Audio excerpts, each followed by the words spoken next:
Hit মারছে নাকি? হ্যাঁ হিট মারছে নাকি? খারাপ হইলো কাটাতে দিলো খেলাও খারাপ হয়েছে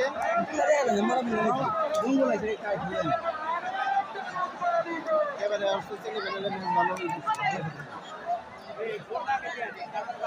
ভালো সেট করে যে খারাপ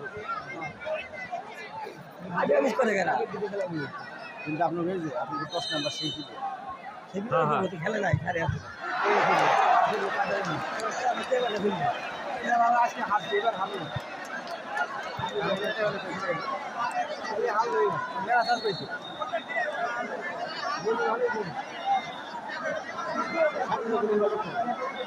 সেদিকে বল ফিরেছে